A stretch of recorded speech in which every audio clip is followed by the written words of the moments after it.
পক্ষ থেকে দ্বিতীয় সনিন্দমালা আমরা পরিবেশন করতে চলেছি।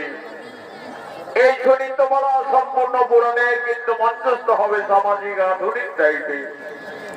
এই নৃত্যকলার নাম রাখা হয়েছে বান রাজার ধর্মজন্য বৌসা অনিরুদ্ধের শুভ মিলন। বান রাজা ছিলেন বাবা মহাদেবের ঘনিষ্ঠ ভক্ত। একদিন রাজা একদিন মনে তার আরাধ্য দেবতার কঠোর আরাধনার জন্য রাগা আগমন করছে। জয় শিব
আমি তোমার একমাত্র উপাসক, তোমায় ছাড়া আমি অন্য দেবে নাহি বুঝি প্রভু।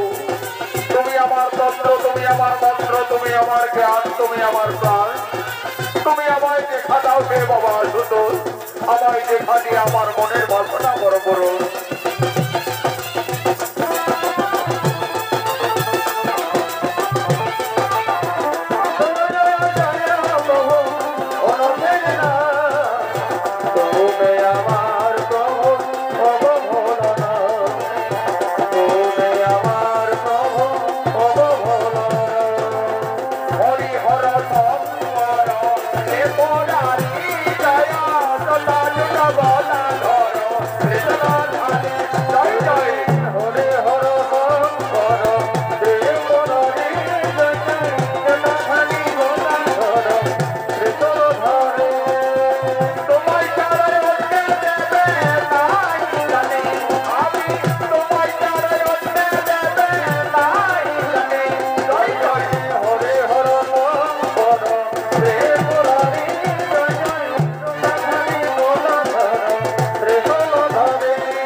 তার পরম আরাধ্য দেবতা দেবাদিদেব বাবা মহাদেবের কঠোর আরাধনায় রত হতে চলেছে।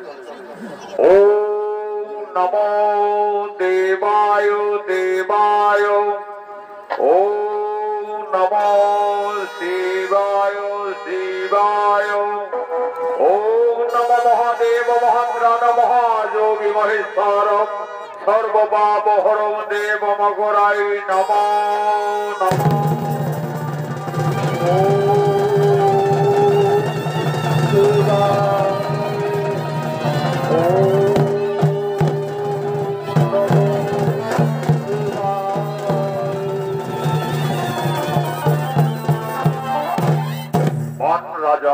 কঠোর আরাধনায় সন্তুষ্ট হয়ে বাবা দেবাদিদেব মহাদেব তার মনে করুণা হলো।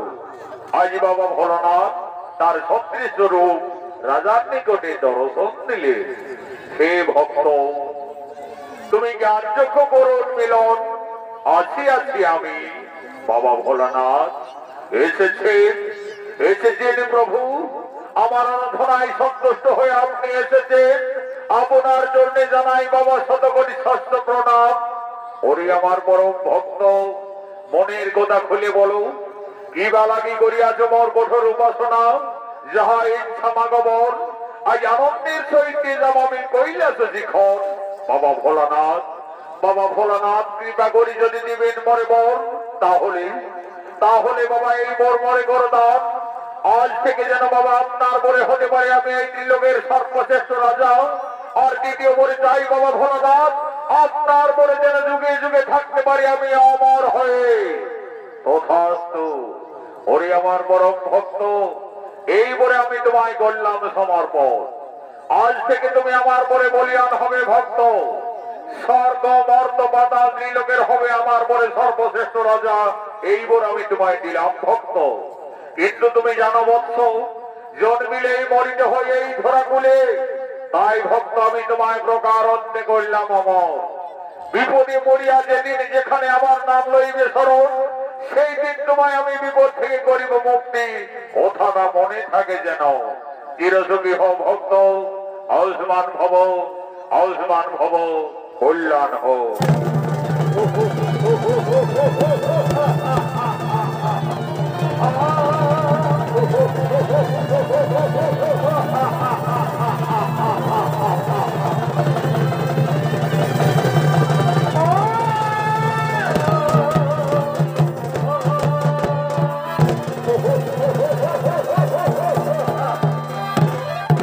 আনন্দ কি সৌভাগ্য আমার, আজ থেকে আমি পৃথিবীর সর্বশ্রেষ্ঠ রাজা প্রকার অমর।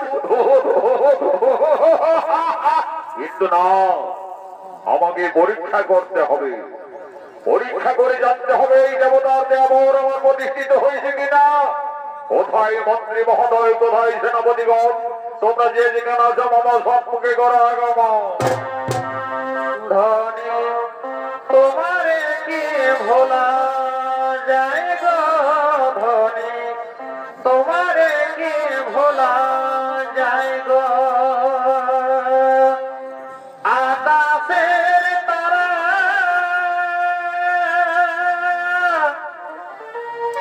কিংবা বর্ষার ধারা,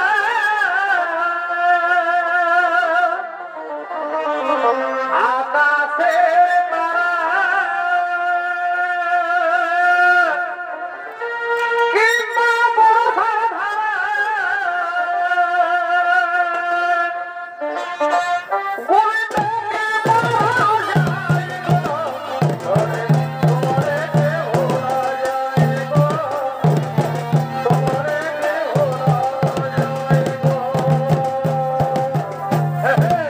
এরাই হলো রাজার প্রধান সেনাপতি। এদের মাধ্যমে রাজা তার রাজ্য পরিচালনা করে। মহারাজের আদেশে সেনাপতিরা রাজসভার দিকে ছুটে চলেছে। সমুদ্রের বাড়ি পৌঁছেতে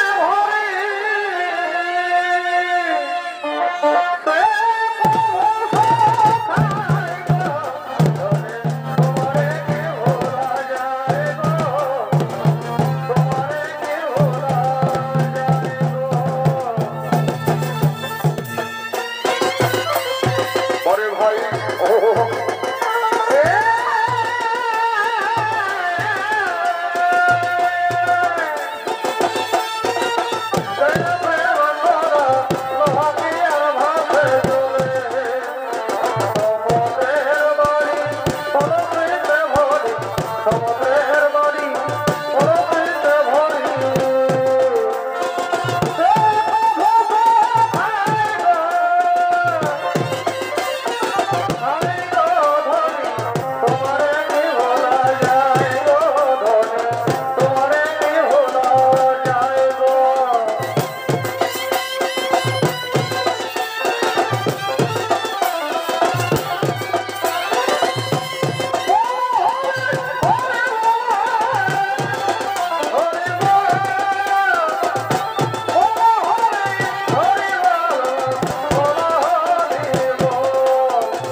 আমার কঠোর আরাধনায় সন্তুষ্ট হয়ে সোম বাবাতে বাদিতে মহাদেব বাবায় দুইখানে বর করেছে সমর্পণ। আজ থেকে আমি পৃথিবীর সর্বশ্রেষ্ঠ রাজা হইয়াছি প্রকারান্তে অমর। কিন্তু আমাকে পরীক্ষা করতে হবে, পরীক্ষা করে জানতে হবে এই দেবতার দেবর আমার প্রতিষ্ঠিত হয়েছে কিনা। তাই ওরে মন্ত্রী মহোদয়, আমি মনে স্থির করেছি আমি তোমাদের হাতে আমার এই রাজকার্যের ভার দায়িত্ব দিয়ে আমি পরীক্ষামূলক দিগ্বিজয় গমন করব। আমি রাজ্যে ফিরে আসা না পর্যন্ত এই রাজকার্যের ভার দায়িত্ব তোমরা অক্ষর অক্ষরে পালন করে যাবে। তাই হবে মহারাজ, আপনার আদেশ আমরা সাদরে মাথা পেতে গ্রহণ করে নিলাম। আপনার আদেশ আমরা অক্ষর অক্ষরে পালন করে চলবো, অক্ষর অক্ষরে পালন করে চলবো।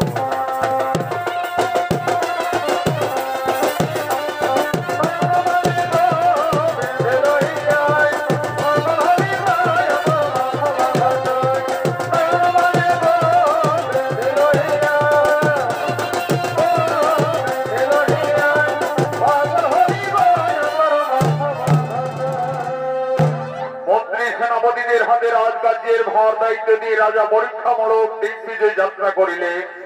এদিকে মহারাজের দুই প্রধান সেনাপতি রাজকার্যের দায়িত্ব পালন করার জন্য আগমন করছে।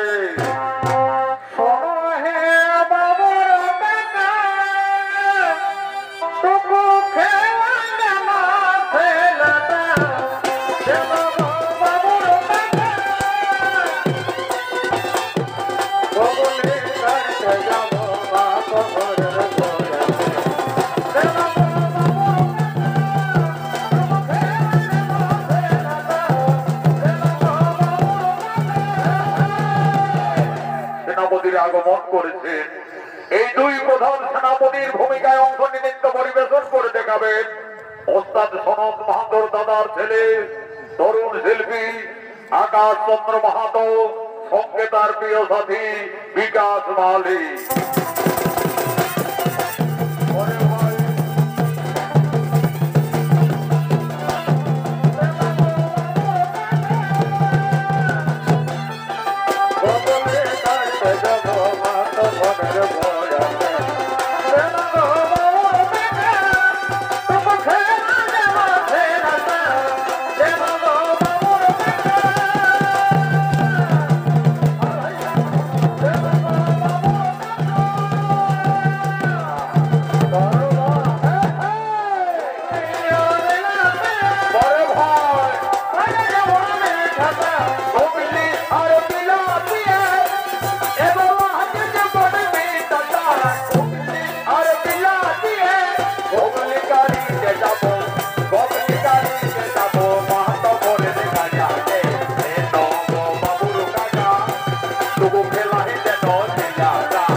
আদরের একমাত্র কন্যা, নাম তার উষা।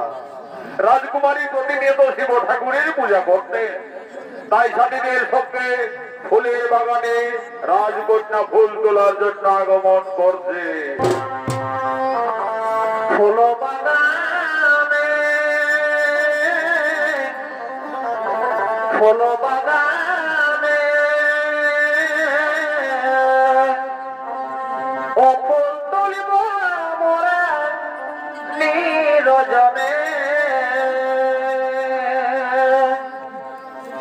চলো ভাই সকলে সঙ্গে লয়া যাব, ফুল বাগানে গমন করিব। মহাযোগীর সঙ্গে যোগিনী সাজিব, ফুল বাগানে ফুল তুলিব, ফুল বাগানে ফুল তুলিব।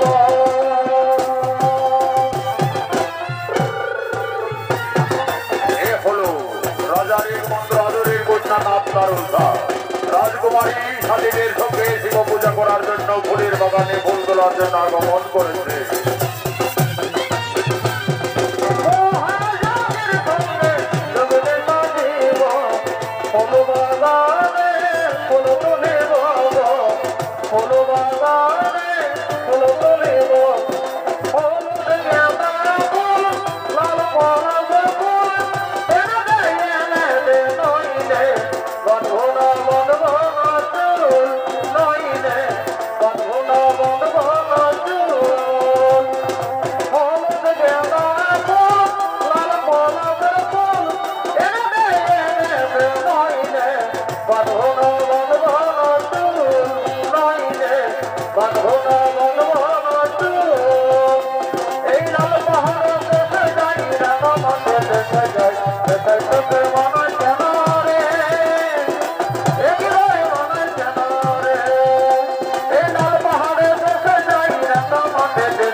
কিন্তু কেন তোমার বিষণ্ণ বদন?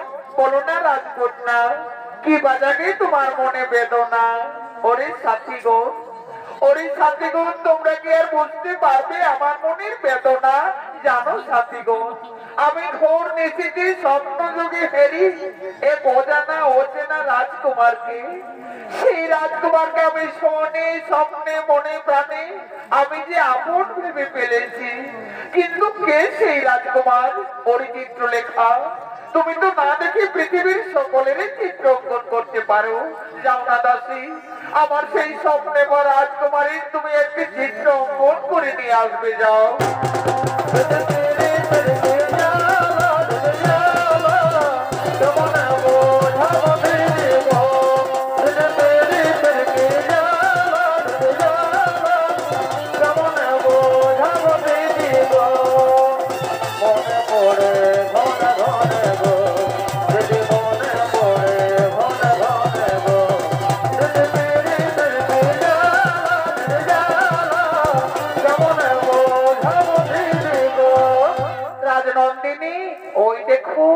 চিত্রলেখা নিশ্চয়ই বুঝি তোমার স্বপ্নে পর রাজকুমারীর চিত্রটি অঙ্কন করে এনেছেন। কই দেখি দেখি। হ্যাঁ, কি সুন্দর। ওরে সাথীগণ, আমি না এই রাজকুমারকে ঘুম রাত্রে স্বপ্ন যোগে পাই। স্বপ্নে স্বপ্নে মনে প্রাণে আমি যে রাজকুমারকে ভালোবেসে ফেলেছি গোপনে। কিন্তু কে সেই রাজকুমার, কি তার পরিচয়? ওগো বন্ধু, তুমি কোথায় আছো, কেমন আছো জানি না। আমি অবলা সরলা রাজকন্যা, আমি যে তোমায় আপন ভেবে ফেলেছি বন্ধু। ওরে চিত্রলেখা, তুমি তো তোমার গোপন মহাবিদ্যা দিয়ে সকল কিছু করতে পারো। এই রাজকুমার যেখানে থাক না কেন, তুমি তোমার গোপন বিদ্যা দিয়ে তাকে হরণ করে নিয়ে এসো। আমি যে কে ভালোবেসে ফেলেছি দাসী। সামনেরি বংশী পুকারে রাধা, সামনেরি বংশী পুকারে রাধা, রাধা কবে সামতর তেরা কবে না, রাধা কবে সামতর তেরা কবে না।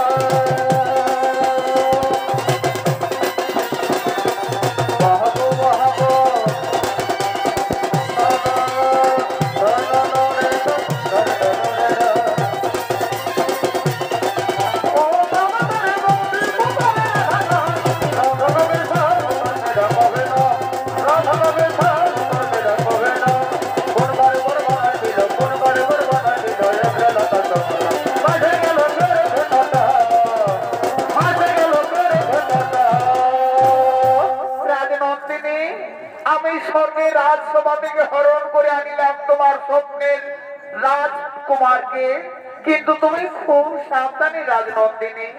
দেখো, তোমার পিতা পৃথিবীর সর্বশ্রেষ্ঠ রাজা, মন্ত্রী সেনাপতিদের হাতে রাজকার্যের ভার দায়িত্ব দিয়ে তোমার পিতা বহুদূরেই দিগ্বিজয় যাত্রা করেছে। যেন তোমাদের গোপন প্রেমের কথা রাজ্যের প্রজাবাসীগণ কেউ না জানতে পারে। আমরা আছি রাজনন্দিনী, খুব সাবধানে কিন্তু। কে আমায় গোপনে হরণ করে আনিলে এখানে? আমি তো দারোগায় রাজপ্রাসাদে নিদ্রান্বিত ছিলাম, কিন্তু মাটিতে কেন? তাই তো আমার সত্যি না ভ্রম হচ্ছে, আমি তো বুঝে উঠতে পারছি না। এই স্বর্গ না মর্ত না পাতাল, না না না না না না, আমি এখান থেকে অন্যত্রে যাই, আমি এখান থেকে।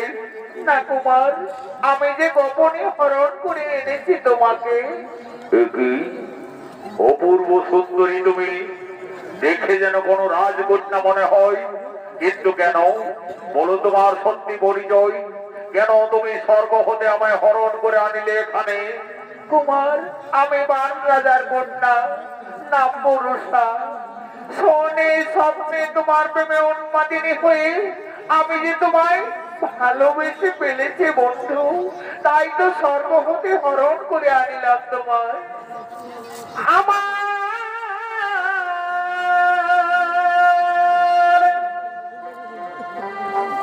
আনন্দে ভরা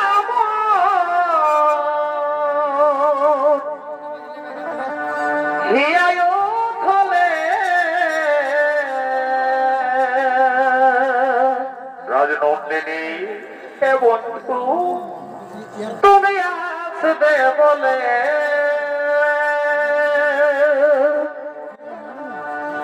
বলে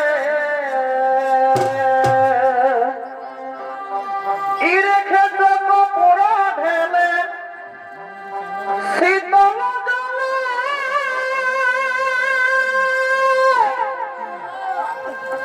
তৃষ্ণা